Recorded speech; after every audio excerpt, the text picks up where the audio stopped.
let's transition a little bit. That was that was good. That was a lot. But we can't not talk about Smug Face this week. Oh, I feel like, Keri. And I know you're fired up. Do you want me to play any clips for? Does everyone? Well, just to clarify what we're talking about, Keri, why don't you give a quick overview of what we're talking about and what makes you so angry? What made me angry this week? Well, I think most people, if they're online, if they're the type who are watching this podcast, they're familiar with this controversy. But in just the broad strokes, in case you're not, this past weekend in Washington, D.C., a controversy erupted because there was this group of male Catholic students, high school students, who were in D.C., mostly, but not mostly all. white, who were in D.C. for the March for Life, which is the pro-life march. And which, funny enough, rarely ever gets any mainstream coverage. Usually the only time I hear about in the mainstream is if they can somehow spin a negative story from it. But it's a very huge march. I didn't know that in the past when I was in my little bubble. I had no idea it was so large. But anyway, these guys were there for the March for Life. And they were waiting to get picked up by their bus. They were supposed to meet at the outside was it the Lincoln Memorial? The mall. I think so. Lincoln Memorial. Yep. And so they were supposed to meet there at a certain time, and they met there, and there was a big group. But so while they were there were two other things happening. There was a Native American Indigenous rights protest or assembly that was happening there as well. And there was also a group of Black Hebrew Israelites who were preaching at the mall. So the way that this story broke, it broke with a very short clip, an excerpt of a clip. And it was, I think the ones I saw that were pushing it at first, but man, it was all the mainstream media. But the first I saw Washington Post and CNN, and then ABC jumped in and then all the rest, The Guardian, etc. But the way they presented it was that an elderly Native American Vietnam vet was being horribly mocked and taunted and bullied by a group of white male men wearing MAGA hats. And we could start with that CNN clip. But so then here's what happened. Everyone went with this story. In the Washington Post, they interviewed the Native American activist. They got his side, but they didn't talk to the students. They presented, it turned out a lot of what he said were lies.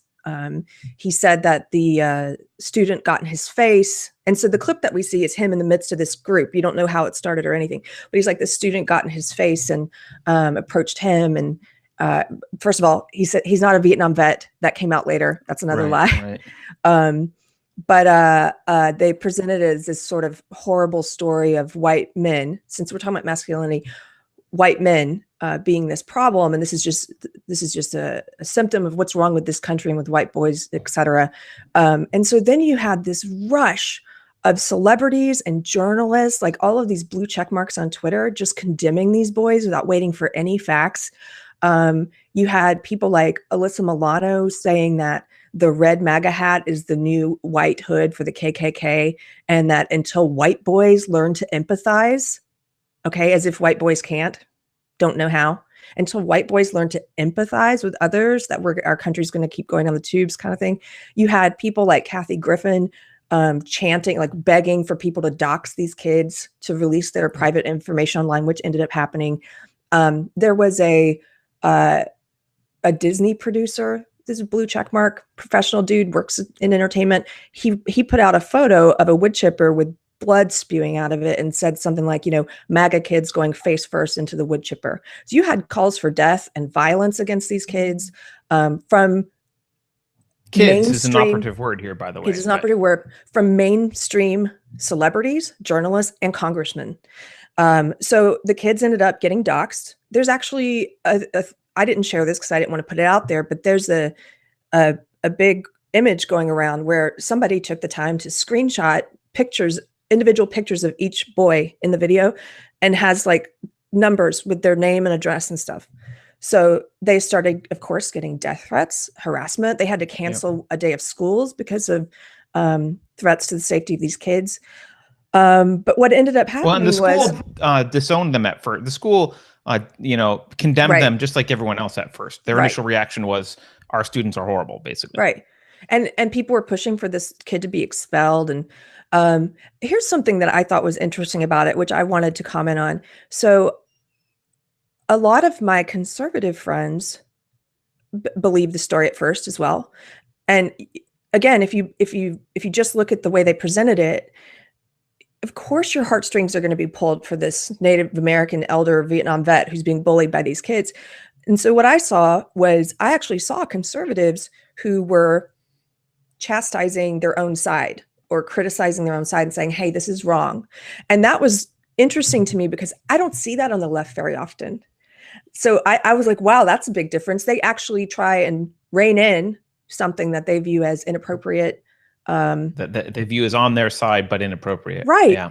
Right. And I really don't see that on the left. I mean, maybe in the past, maybe things have just changed in the past 5 years or so, but I don't see people on the left. They double down. They don't rein in their side that often. So anyway, that was interesting to me. Yeah. And so then a lot of the actual video came out. There was almost a 2 hour, like an hour and 45-minute video that came out of of context of what actually happened. And it turns out everything the media was saying was almost a fabrication, almost all of it. Like the group of Black Hebrew Israelites. Well, let's roll the CNN clip. Let's play some stuff here because and I know I just want to, before we play this clip, I just want to say, kind of, because I think maybe a lot of people had a similar reaction. I first heard about this, and my first reaction was like, oh, damn high school kids, you're like, making it bad for everyone by misbehaving. Like I was annoyed. But then I saw the video, and the weird thing, I saw the original, just a little clip, but even that little clip struck me as odd because they were saying he's taunting and harassing and mocking and blah, blah, blah. And I didn't see any of that. I saw him standing there with kind of a smug face, but whatever, standing there, and kids around kind of like dancing. But I didn't see with my own eyes or hear with my own ears all of the things that they were, all the adjectives that they were using to describe what was happening didn't even show up in that little clip. I was like, well, I don't really know the context, but all I see is a guy pounding a drum and a kid standing there smiling. Like I don't see him doing anything. But you're thinking critically, and people are being told the context. This is what the mainstream media does. They often don't. I've noticed this in the past few years. If they're talking about a video, something that happened, they don't show you the video. They tell you what happened. They don't let you hear it from the source. If they're criticizing someone on the right, like Ben Shapiro or what have you, they won't include the video clip they're talking about. They'll tell you what he said, and they tell you what to think. And so they were telling people the context. And then when you watch that clip, I thought, wow, these really rude, obnoxious kids. How could they do this? You can project what you're being told to project, or whatever you want to project, whatever your biases are, onto that kid's face, onto his smirk.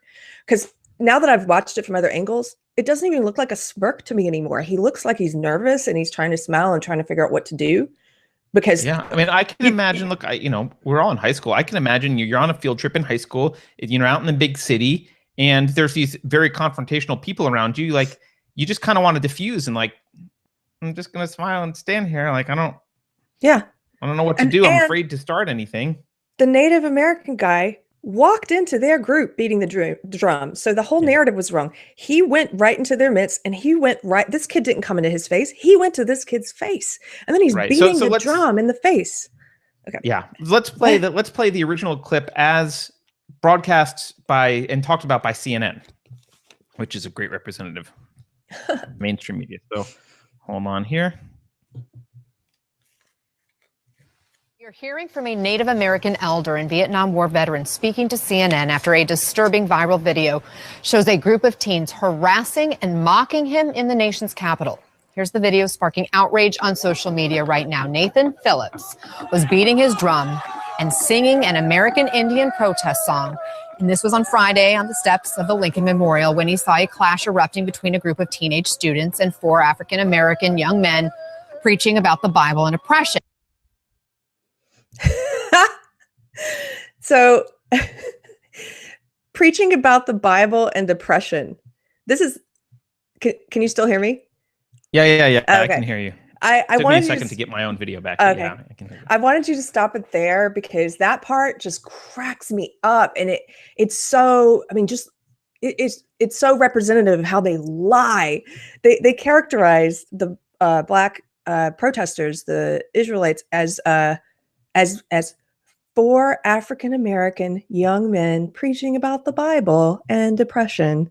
If you actually go and watch the video, these guys were there for almost 2 hours, insulting the Native American activists, talking about how they worship totem poles, and this is why God took the land away and gave it to the white man, getting into confrontations with them, essentially. And then turning their attention to the students who've kind of amassed waiting for their bus and calling them all kinds of racial slurs, calling them dusty crackers, calling the one black student the N-word, calling him Uncle Tom.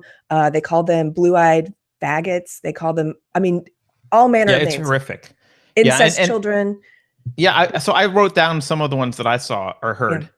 Yeah. They called them a bunch of incest babies, a bunch of babies made out of incest. They were like, this is what Make America Great looks like. If it's the best nation, why can't y'all get rid of lice season? If y'all the best nation, get rid of that damn lice on your back. Then, so the kids, actually, the high school kids started doing kind of cheers to kind of their school cheers, not back at the other group, but just kind of probably in kind of self-defense. Like, let's just kind of focus on our school cheers and trying to ignore these guys. So then they were yelling, "Goddamn dog, get rid of your lice" at them. They made fun of one of the guys dancing and told them to put a bra on, and then they wouldn't. When the Covington kids tried to shake hands with them, they wouldn't shake hands. They were like, "I'm not going to shake your hand. Step back, keep your distance." I mean, the black Hebrew Israelites were despicable. Their behavior was abominable. Now, it should be legal. I'm not saying that. Yeah, they should totally be allowed to do that. That's fine, but if you're talking about rude, horrible behavior, you start there. And these high school kids were separated from them by some distance. And this Nathan Phillips guy, who turned out to be a liar, and has a history of being a leftist activist, walks in with his drum to try and basically provoke the high school kids. And then this one kid, Nick Sandmann, gets in trouble basically for not moving, for smiling, but not stepping aside for this guy. Right. And he's viewed as the racist oppressor because this jerk with a drum comes in and drums in his face and acts like, he should be given the rite of passage because he's some fucking old guy from an Indian tribe, which I just think is appalling. And I know I'm supposed to say Native American, but whatever. Sorry, Native American tribe. But that's not a reason to step aside. He also, he lied. He said the kids got in his face, which they didn't do. He got in their face. And I saw I had arguments with people about this for days. It really made me angry because even after the full context came out with the full video, I had people arguing with me. This one guy's like, a white guy, a white woke SJW guy. It's like, the drum is a sacred symbol and you don't get to comment on this because you're not from that culture. I'm like, dude, I'll comment on whatever I want to comment on. And I'm not arguing the drum. The smile is a sacred white symbol, so you don't get to comment on. You don't get to comment on. Doesn't matter. But the thing is, like, it doesn't matter what the drum is a symbol of. It's how he's using it. I do not believe for a second he was using it to pray and to try and intercede. Like he said, he was trying to put himself between the two groups. Why didn't you go beat that drum and pray with your sacred symbol in the face of the black protesters? Why'd you do it to the kids? So you chose which direction to go. And you can hear in the video, the black protesters cheering him on. They're glad he's getting up there and getting in the face of these kids. Yeah. They are. And the sacred symbol, I'm like, it's how it's used, man. It's like, so I could beat a person with a Bible. I'm still beating them. I'm still using the sacred symbol. Like, the fact that someone thinks something is sacred doesn't mean you have to respect it as sacred. Like, I'm not that religion, so it's not sacred to me. So I don't give a shit. Right. You don't have to respect everyone else's idea of what's sacred. You can be polite, but it doesn't, you're not disqualified from talking about something just because you're not the religion. Right. And just because it's a sacred symbol doesn't mean that every way in which any person ever uses it is sacred. No. I'm like, look at the context. I have my own eyes. I can see what he's doing with that drum, and I don't believe his story that he's interceding, and I don't have to believe that story. And so I got pretty angry, and when I saw the just the compilation, just the immense hatred coming from, again, these professional journalists, celebrities, congressmen. I don't see that kind of vitriol from that level of it, and that from I would say like verified, professional, well-respected people on the right. So someone else was saying to me, well, there are people on the right who post death threats and hatred and all this. I was like, yeah, it's like the wackadoodles. Nobody, it's not no blue check mark. No one who's writing for the National Review is doing that, right? That's right. Just not, yeah. Right. On the left, or the Daily Caller, even, right? Yeah. So we on the left, we've let the wackadoodles run the asylum. The wackadoodles are in the media. They're the celebrities. Like, they're the people who are posting this kind of hatred and death threats and stuff are well respected. They're verified Twitter members. And right. and then we all know how Twitter censors wrongthink and anything that steps outside the SJW bounds. And so a lot of conservatives started reporting some of the death threats and stuff, like the wood chipper guy, and only to hear back from Twitter that these death threats didn't violate their terms of service. And so it's perfectly fine to threaten horrific violence against these kids. But, you know, we all know the instances of people have been kicked off Twitter just for saying like a man is a man or a man. So, Right. In fact, I interviewed Bosch Foston the other day, who was suspended from Facebook for saying only Hitler is Hitler. Yeah. Just like, how's that controversial? No idea, but suspended. But he could threaten death against these kids. That's cool. He actually has, in his case, he has numerous, probably hundreds of death threats against him for drawing Muhammad. But those people don't get kicked off. He gets kicked off for saying only Hitler is Hitler. That's a separate issue. But like the censorship is crazy on Twitter and Facebook, and it's clearly leftist. So this was bad enough. So the left jumped on this. They ran with this narrative that was constructed and false. Do you want me to play any the other video at all, or no? Well, just to show people what we're talking about, that short clip of the black protesters. Okay, I'll play this other clip here. Yeah, we're gonna play a few seconds, not 2 hours. So hold on.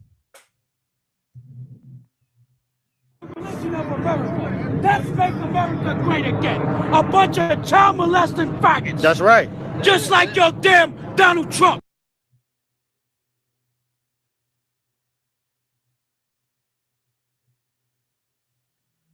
So that's nice. There's a lot of that, and all of this happened before the activists decided to get in the face of the kids.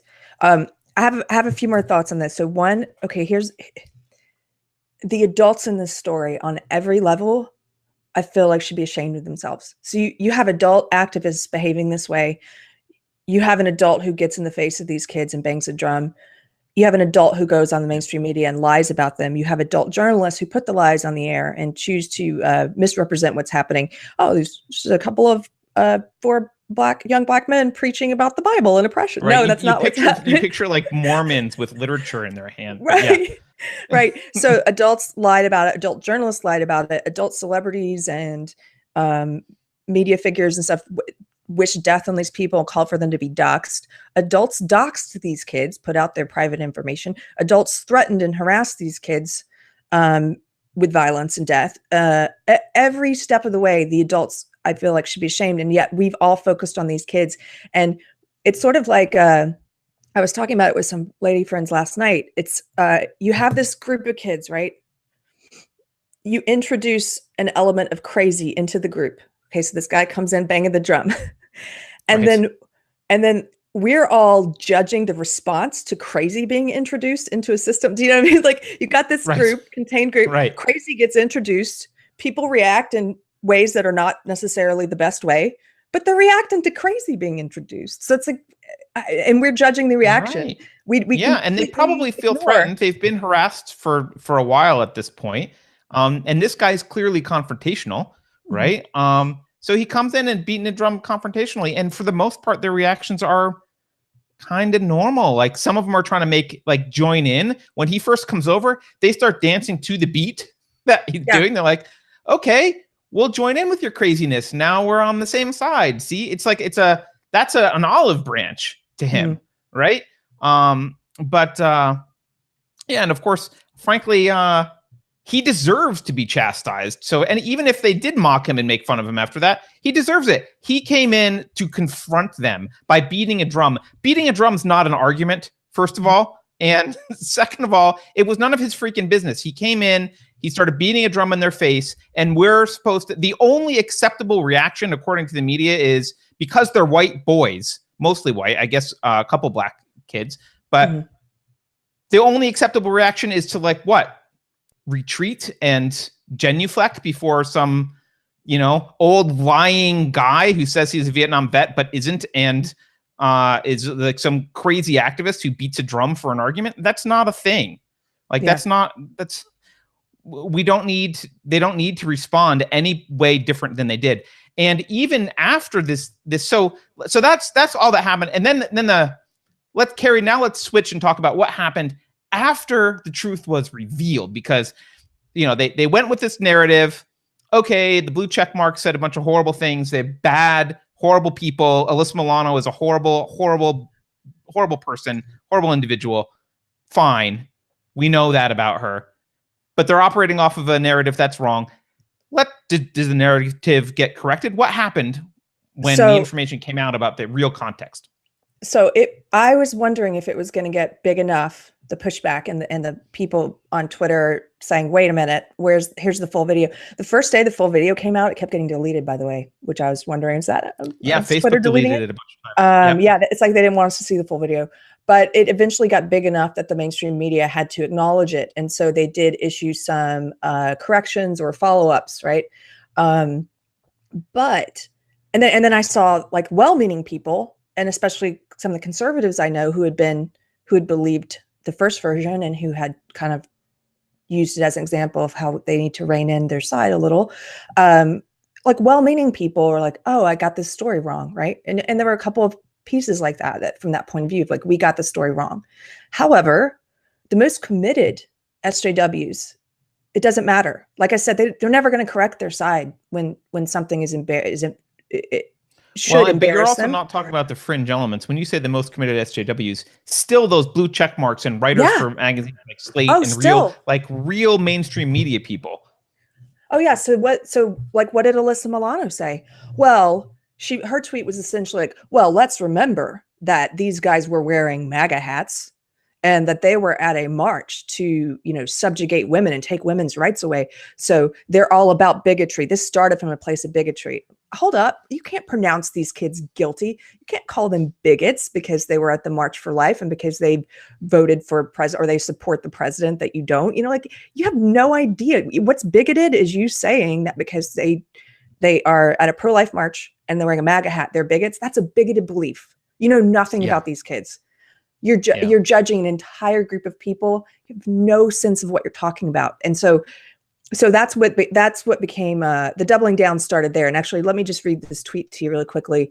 This is a professional feminist, professional SJW who I'm trying to remember. I think I've met her a couple of times. She's a writer. She's one of the professional journalists, SJWs. Amanda Marcoux. Her tweet is, cannot be stated enough. Racist boys. Okay, so she's automatically called them racist. You have no reason to call them that. Cannot be stated enough. There's no reason for that. Yeah. There's no reason for that. Cannot be stated enough. Racist boys were there for a rally calling for pregnancy to be used as a weapon to subjugate women. They were wearing hats celebrating a man who bragged about assaulting women. Their claims not to be bigots are preemptively nonsense. That's insane. Right. That's evil. Right. That is evil. But that is not uncommon. It's not uncommon. She's a blue check mark. She's a journalist. She writes for respectable news outlets. And Howard Dean, my former hero, retweeted that garbage, which I was talking to you beforehand. One of the saddest things about this whole thing to me personally is I used to adore Howard Dean, and I started going through his Twitter feed, and I'm like, oh my gosh, what happened to you? When did you become a crazy woke? I have to tell you, Keri, it's what happened to you. What happened to me? Howard Dean has always been a crazy sea monkey or whatever the hell. He's just a crazy leftist. Okay, but you just had a crush on him when you were a social justice warrior, and you need to just accept it and probably not talk about it so much because you're not going to get a lot of dates moving forward if you start admitting that Howard Dean was on your short list. Oh man. Well, just quickly, I know I've changed a lot, but no, he definitely has changed. There's a lot of people on the left who've become more like rabid SJW, kind of the doubling down that's happening. They've gone further in that direction in the past 5 years or so, or since Trump was elected. And he's one of those people, and that's really disappointing. I know I've changed, but he's changed. And that's very sad. Howard Dean, what happened to you, Howard Dean? He just took his mask off, Keri. That's all he did. Right. Look, last night I was going through some old stuff to get rid of, and I had my old Deaniac shirt, and I had one of the yellow Howard Dean book bags, like the computer bags. I know I used to write undecided. I wrote undecided voters in South Carolina, like handwritten letters on cloud stationery about why Howard Dean was the best choice and they should vote for him. Like I was so in. Anyway, sadness. The things that we do to waste time in our lives. I've said this to you before, but you've got a lot of evil to make up for. Really apparently. You have a debt to society. You're paying back right now. So this narrative, so your point though, which is really important for people to understand, right? When the truth came out, most of the mainstream media did not do the respectable, honorable thing, which is, we're sorry. We should have waited for the facts to come in. We mischaracterized these boys, blah, blah, blah. I mean, frankly, at this point, it's unforgivable anyway, because this kind of stuff happens so often that you should know better than you should wait for the facts to come in. Like even I know that, and I'm not a professional journalist. So but nevertheless, they didn't do that. A large percentage of them just doubled down. And what has become now, they just switched their narrative to, look what he's wearing. He was asking for it, which sounds an awful lot like what you say about women who get raped. Now do women in short skirts. So it actually was a guy who, I think he was a blue check mark. Yeah, who tweeted that. He was like, when you put on that hat, you know what you want, you know what you're asking for, and you're going to get it. Right. So exactly. Now do women in short skirts. Nice job, guy. So that narrative, and as you pointed out, they're doubling down on this weird like smug thing. Well, he's smug. Smugness is like assault now. Like because he's smug, they thought he looked smug, and a face crime? He said it was from Orwell. From Orwell from 1984. So I remain convinced that, after Trump was elected, I saw a lot of articles and stuff I was still really in the SJW world exclusively at that time, right after the election. And they were all rushing out to buy 1984. I'm like, we got to learn what it's going to be like in Trump's America. I don't think they read 1984. I don't think they read it because you know what? It's the conformity, the censorship, the culture of fear, the blurring of the truth, the propaganda, the lies. It's coming from the left. So 1984 is very relevant right now, but not for the reasons you believe it is. Like, go read it. And he does have one of the newspeak terms in 1984 is face crime. And that's when your face shows something they don't like if you have the wrong emotion or feeling when watching a video, or in the case of this kid, I thought it was very appropriate that the entire country indicted this kid because of a look on his face. Right. Where face crime. And it's like what you said about Hello Kitty. Her creator said that she created her without a mouth so that you could look at Hello Kitty and project whatever emotions or feelings you wanted onto Hello Kitty. This kid's like Hello Kitty. Everybody's looking at him like, oh, it's smug, horrible. There's one blue check mark went on a whole tirade about that smirk. I know that smirk. Like, I hate that. I'm a victim of that smirk. And It's like, wow, lady, go do some open mic poetry. You're just like, you're trying to put your whole past on this kid. You're projecting it onto this kid because that's your own stuff. Go, I one thing I wanted to say about this, that to relate it back to SJW ideology, and that I think is fascinating and infuriating, is this.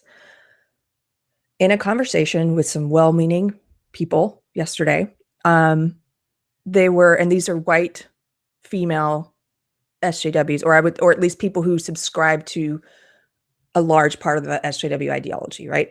So they were saying that that these kids, the boys, that their white male privilege protected them in a way that wouldn't have happened if these had been Black kids. And I'm like, can you explain that to me? How do you see white male privilege operating here? Because honestly, and by the way, there was one Black kid and he got singled out for special taunting by the Black protesters. Right, but, as an Uncle Tom and whatever else they called him. Yeah. They called him the N-word over and over. But so explain to me how white male privilege protected these boys, because these boys were targeted by adult activists, lied about on the national media by adults, doxxed by adults, threatened with violence. They were harassed by adults, plastered across the media as the face of white supremacy, right? White male supremacy. So that's, wow, what a privilege. And the thing is, they were targeted because of their race, because of their sex, and because of their MAGA hats. So I don't see how white male privilege is operating to protect these kids at all. Like, what kind of privilege is that? And if it had been Black kids, I would argue that they would not have become a national news story. That if it had been mostly Black kids who were standing there enduring racial taunts from a group of white protesters, and then standing there stoically as a adult bang drums in their faces, like they would not have become maligned the way they were in the national media. You would not have seen journalists lying about them. They would not have been called racist and sexist and all kinds of names. They would not have been targeted for harassment and doxing and death threats by adults in journalism. And it would have been treated rightly as victims of hate. Yes, they would have been immediately treated as like stoic, like civil rights heroes. And so I'm like, but explain to me, to these women, I was like, explain to me how you see white male privilege protecting these kids. And so their response was that, no, if these had been Black kids, they probably would have been tear gassed or shot and killed or thrown in jail. And I'm like, wow, okay, so I don't believe that's true at all, that would have happened. But we don't even have to guess what would have happened to a group of Black protesters, because there was a group of Black protesters there. The Black Israelites did not. And they were involved in this. They were involved. On the sidelines. Yeah. Yes, and they were involved. And their behavior was much worse to these kids. And they were instigators. They did not get shot and killed. They did not get tear gassed. They did not get thrown into jail. They did not get lied about on the national press. They did not become the target of doxing and harassment and threats by the national media. None of the things that happened to these kids happened to them. In fact, the mainstream media and SJWs have mostly ignored the fact they were there. They cut them out of the first video they showed. So don't talk that. I wanted to point that out because that's what the SJW ideology does to your brain. It rots it. Like, you're putting your ideology first and you're putting truth down here. And you're not able to see the truth because, like Tom was talking about earlier, you're wearing these ridiculous blinders that tell you white male privilege is a thing and it operates everywhere and all that. I don't see white male privilege operating here at all. But you can't think for yourself because you're being told everything you say has to be filtered through this ideology of male privilege and white privilege and bad guys and good guys. And like, this is what makes me angry, Carter. I'm like, you are sacrificing yourself and your thoughts and your ability to think rationally for this ideology. And I know it's comforting to have this. I used to subscribe to this ideology. It's comforting. It relieves you of the burden of thinking for yourself. And everything is more simple. It's like there's good guys and bad guys, and we have all these neat little categories. And so these kids are white and they're boys. They check off 2 oppressor categories. Therefore, they're the bad guys here, period. I know that's simple and easy, but it is wrong and it is evil. I'm not saying you're evil for believing that, but that is evil. No, and that makes me evil, Keri. Say they're evil. They're not evil. My friend is not evil. She's not evil, but she's pushing an evil belief system. But she's intellectually dishonest, which is I think intellectual dishonesty is a lesser variant of evil. It's like pickpocketing instead of murder, but it's still a level of wrongness, right? Being intellectually dishonest is not something that's neutral morally. So yeah, I mean, and I don't know. The point that you made that like we can see how they would treat Black males like because they were there, really underscores this inability for any of these people on the left, including most of the mainstream media, to have any sort of objectivity. And no wonder they're losing their credibility. I think average people are starting to wake up and see, like, why should I believe anything the media says when this is how they report this kind of stuff? Mm-hmm. It's just dishonest. I don't have a better word for it. No, it's just dishonest and hateful. Dishonest. It's dishonest and hateful because they were picked on. Let's be clear. It wasn't white male privilege. It was white male discrimination. They were picked on because they were white men. That's why they were picked on. And all the left did was look at the color of the skin and the gender of the people involved, and they picked the people lowest on the social justice hierarchy and blamed them. That's what they did. Yeah. But see, they've been brainwashed into this ideology, like we've talked about in previous episodes, of believing, because they've bought into these new attempted redefinitions of the terms sexism and racism. They've been taught it's impossible to be sexist towards men or impossible to be racist towards white people. And so because they believe that malarkey, frankly, they're unable, it's not rational. There's no logic there, but they believe it.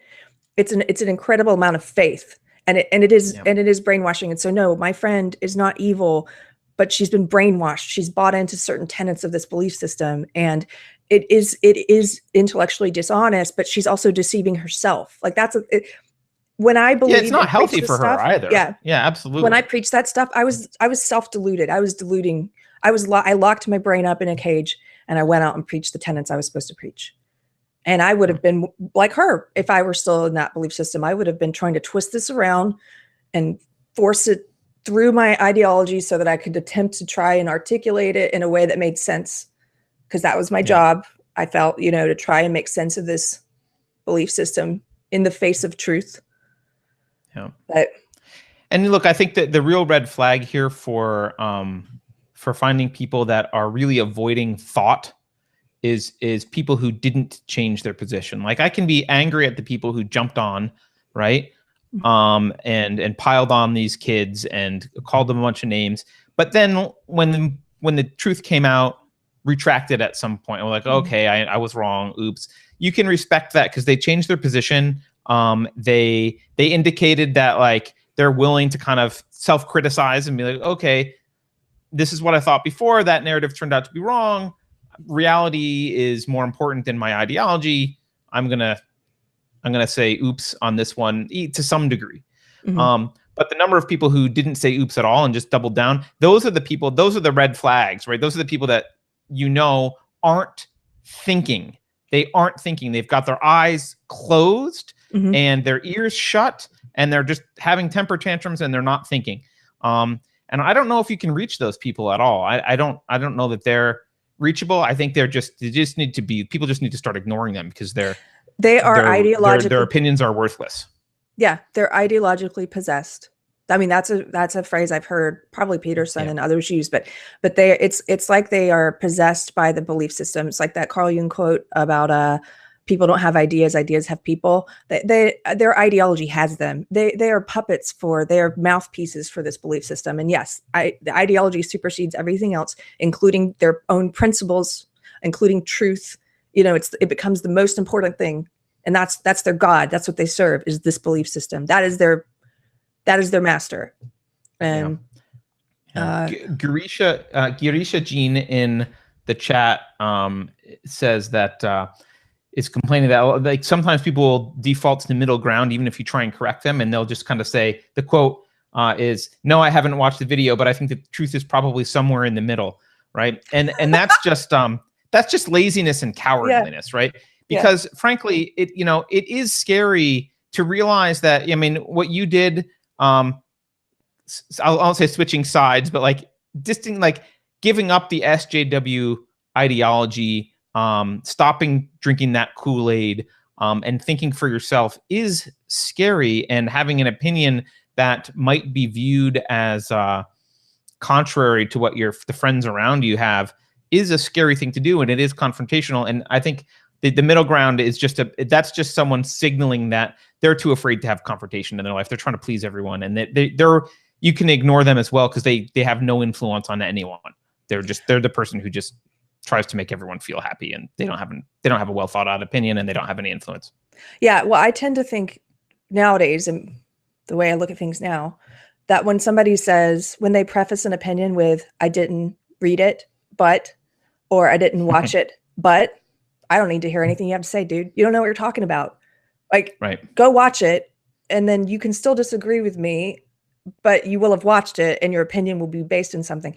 If you're like, I didn't watch it, I didn't read it, but you're about to tell me something that's not truth. You're about to tell me either somebody else's opinion, you're about to regurgitate someone else's opinion that you read in an op-ed or what have you, or you're about to just spout some nonsense that you're so disconnected from truth at that point. It's like, go read it or watch it, or at least qualify it with, I don't have an opinion on it because I haven't done the research, right? Like, that's I don't know yet. You could say, I don't know yet. I haven't looked at it yet. Yeah, right? I don't know.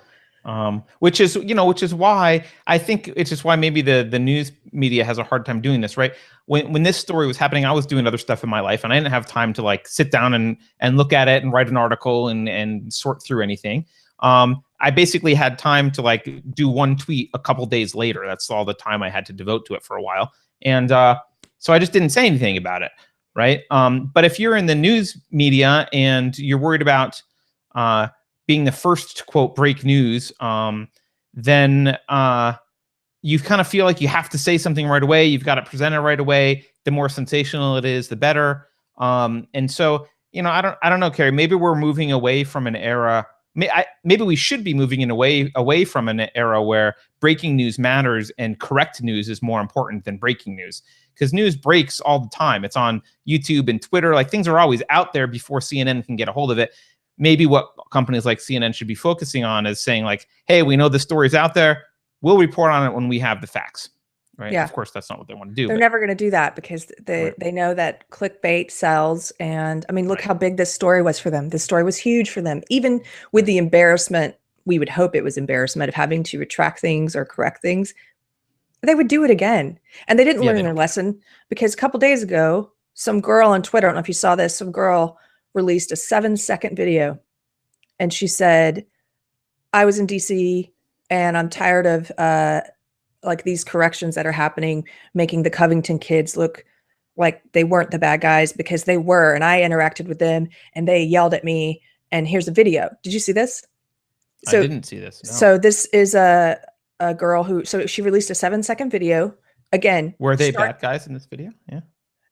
Perhaps, but we don't know what happened before. Once again, she's walking away from them and they're screaming at her, make America great again. And she's screaming MAGA, and I'm like, how am I supposed to put this in context? I don't know what happened before. It's 7 seconds, right? What does the news media do? Picks it up, retweets it.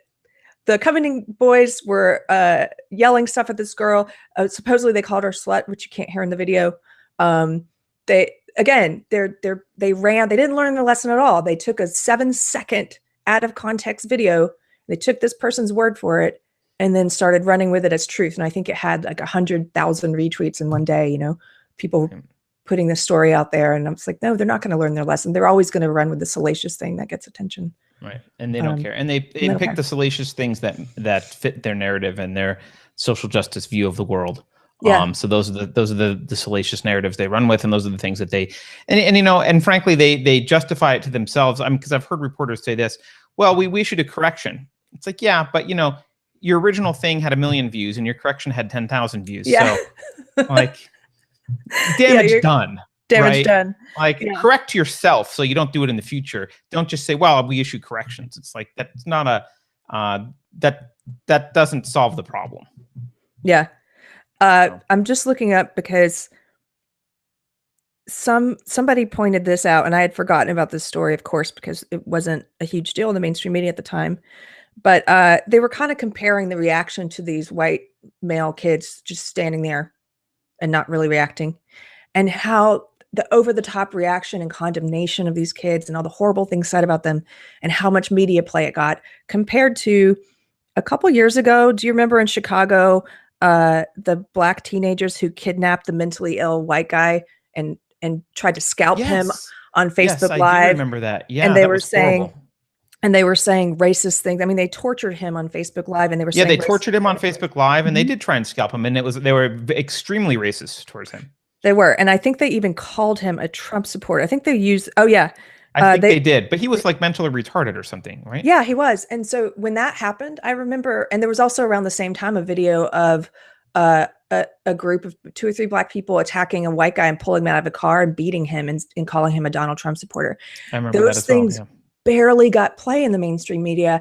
And when they did, they all it's like they're little soldiers. They're so professional SJW. So you have people like Sean King who are blowing this story up and talking about the face of white supremacy and what have you.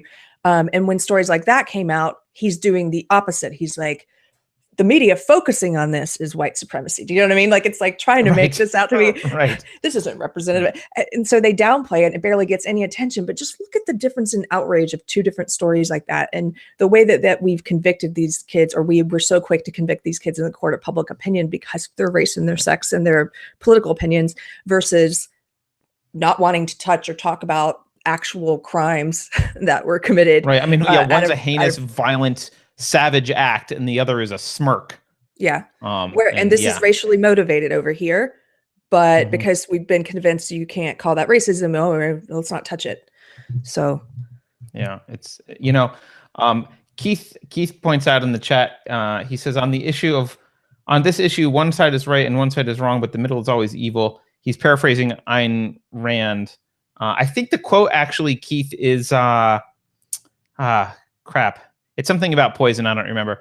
But it's something about poison and food, and like something about like a little bit of poison is the same as law. I don't remember what it is, but yeah, it's a good quote. Someone else is asking you, how do we reach them, Keri? Laura is saying, Keri, how do we reach these people?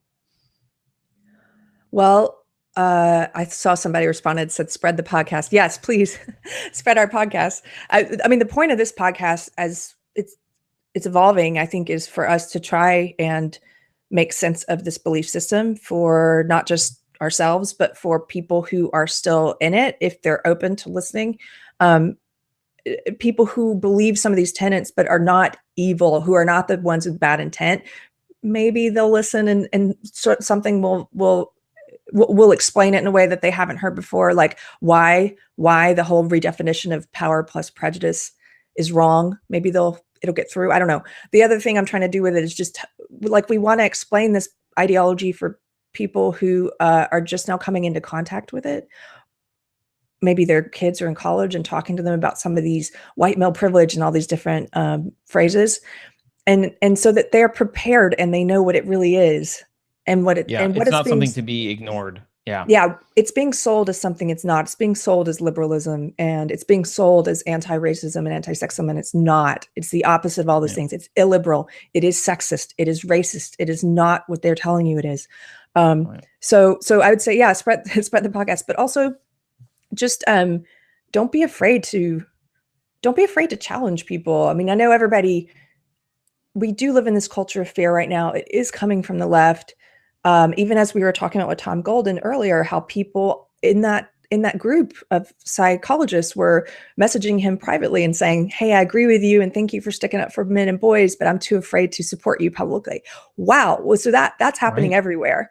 I get messages from liberals like that all the time. I still do. They're like, oh, I love this stuff you're sharing, but I'm too afraid to like it or share it.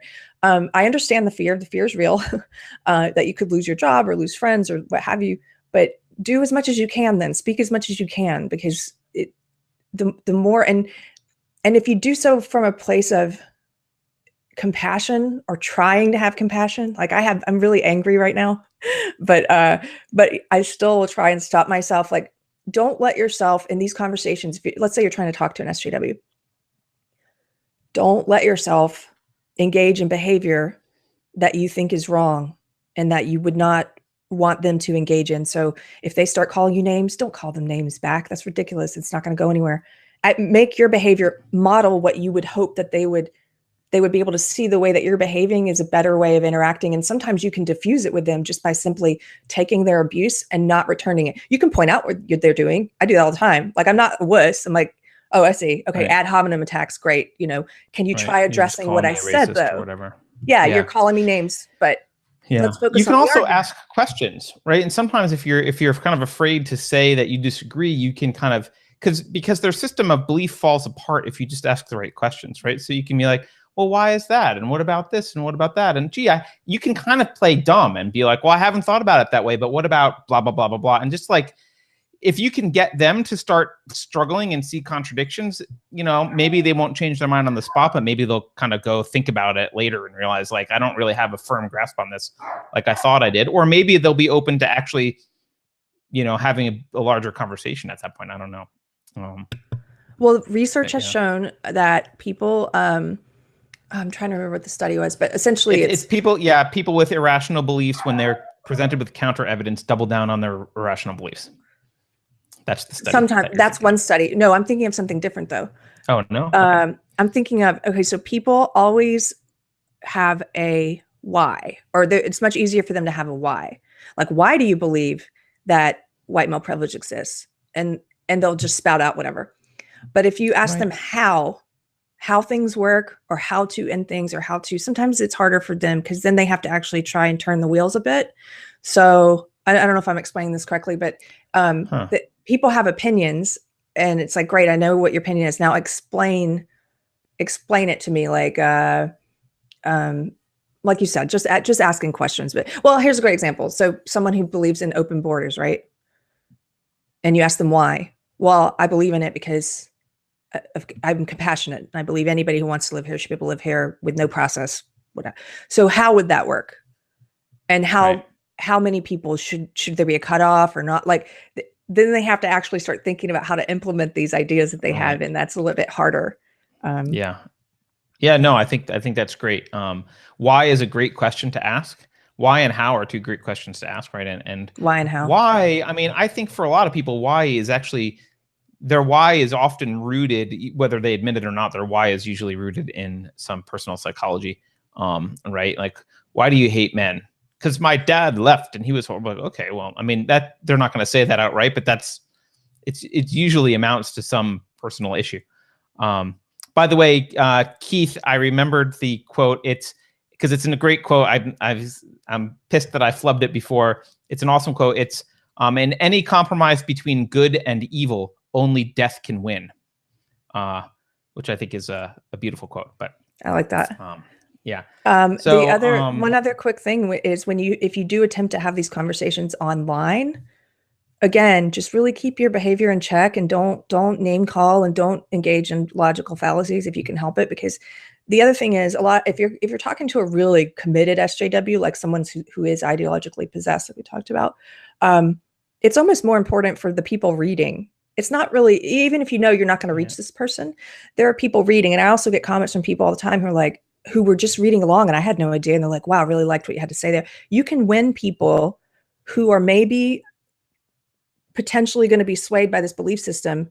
If you argue against it effectively and calmly and with compassion, you will win those people. So even if you're talking to a zombie, whatever, it's not very compassionate, but someone who's just checked out, and you're speaking to their ideology. You're not speaking to them. They're possessed. Yeah. But there are other people who are starting to weigh some of these beliefs, and maybe you'll reach those people. So keep that in mind. It's not really about that person you're talking to if it's online. I was going to say something very similar. I totally agree with you. It's when you're having discussions in front of other people, it's not really about who you're talking to. It's about the other people that are watching. And there are going to be a lot of creepers who are just sitting there watching, and you have no idea they're reading your post. They're maybe not even liking it. They're not commenting on it, but they're sitting there reading. And even if they never say anything to you, if you just demonstrate, I've had this happen a lot of times where, you know, I have a conversation with someone who's rooted in their ideology, and, you know, I let the conversation end at a point where I think that they've like demonstrated their craziness, right?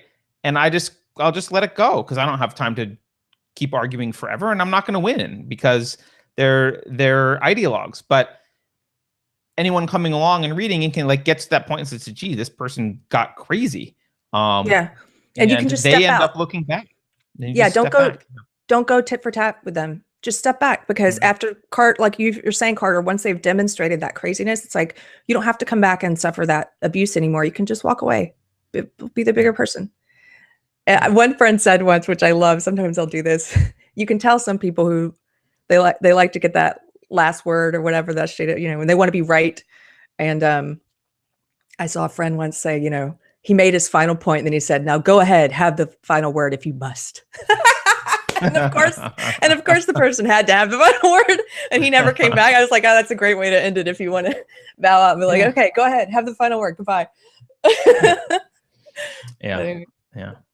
All right. Well, this has been a great show. Anything else we need to touch on? I think we did this well. I don't know what's up for next week, or I would advertise it, but